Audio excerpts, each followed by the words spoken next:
کیا کمال شخصیت ہے صاحب. میں تو ان کو پڑھتا رہا آپ کو میں بتاؤں, اور پڑھ کے میں صرف ایک ہی بات دیکھتا رہا کہ میرے رب کی شان ہے. وہی بات ہے کہ جب ارادے مستحکم ہوتے ہیں تو پھر منزلیں جو ہیں وہ خود آپ کے قدموں کو بوسے دیا کرتی ہیں. آغاز کرتے ہیں حضرت سخی سلطان عبدالحکیم رحمۃ اللہ علیہ کا خاندانی تعارف. خاندان کی جو آپ کی ہندوستان آمد ہوئی بتائیے, پھر ولادت اور ولایت کی جو بشارتیں دی گئیں, اور ولادت کے موقع پہ جو گھر کا سما تھا, تحفے تحائف تھے. اچھا, حجاج کرام کا بھی ایک واقعہ ہے, وہ بھی ذرا آپ نے بتانا ہے. آغاز کیجیے. بسم اللہ الرحمن الرحیم. اللہم صلی علی محمد وعلی آل محمد وبارک وسلم.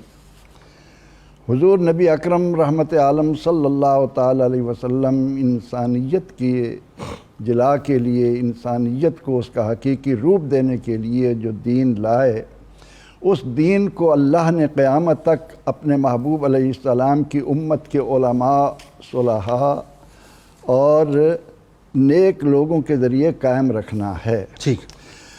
پروردگار عالمین نے اس ضمن میں بڑے واضح طور پر ارشاد فرمایا کہ من عامل صالحا من ذکر او انثی وہو مؤمن فلنحیینہ حیاتا طیبہ.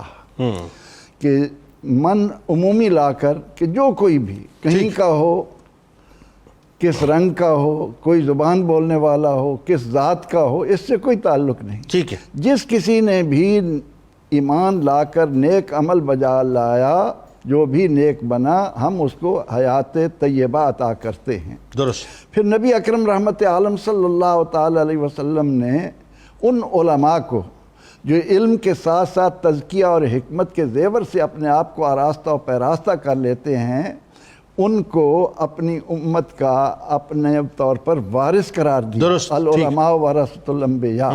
اور پھر یہ بر صغیر کا خطہ, اب اس میں جس پیارے نام کو آپ نے آج سامعین تک, ناظرین تک پہنچایا ہے, عبدالحکیم کا یہ علاقہ, آپ یہاں سے شور کوٹ کی طرف جائیں, وہاں سے ملتان کی طرف جاتے ہوئے کبیروالا کے قریب تلمبہ سے کوئی 7 کلومیٹر کے فاصلے پر عبدالحکیم نام کی بستی موجود ہے, جو قیامت تک انشاءاللہ دنیا میں آنے والوں کو بتاتی رہے گی کہ وہ کسی نے کہا نا کہ نظر جنہاں دی کیمیا سونا کر دے وٹ, ذاتاں اتے موقوف نہ ہرگز کیا سید کیا جٹ.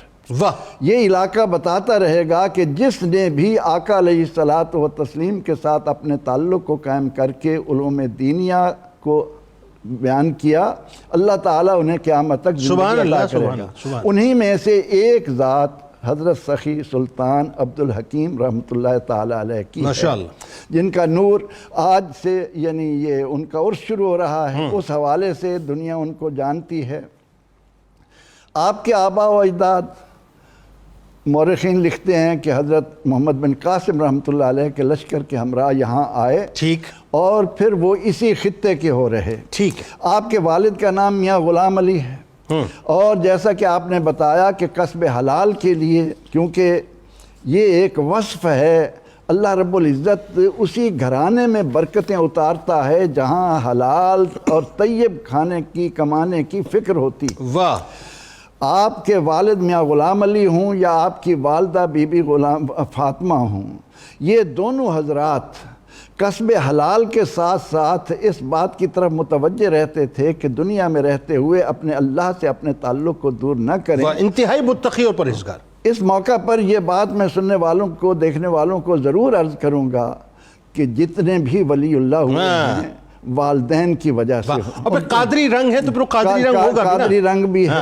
پھر غوث پاک کے والدین کا بھی تو رنگ ہوگا. آپ کا سلسلہ نسب بیان کرتے ہوئے علماء نے کہا کہ آپ کے والد جو تھے غلام علی, ان کے والد سلام محمد تھے, ان کے والد کا نام اللہ جوایا تھا, ان کے والد کا نام محمد پیارا تھا, ان کے والد کا نام اللہ رکھا تھا, ان کے والد کا نام حضرت عید تھا.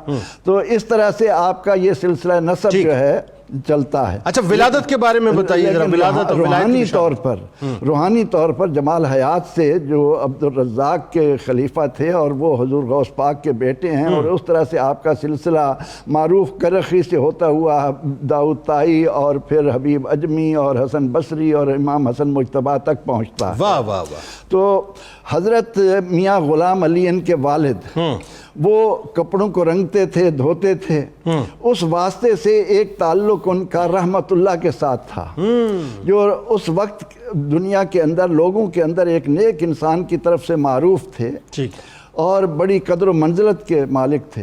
لیکن بعض اوقات ایسا ہوتا کہ میاں غلام علی ان کے پاس جب کپڑے دینے جاتے ان کے تو وہ ان کی تعظیم کے لیے کھڑے ہو جایا کرتے تھے۔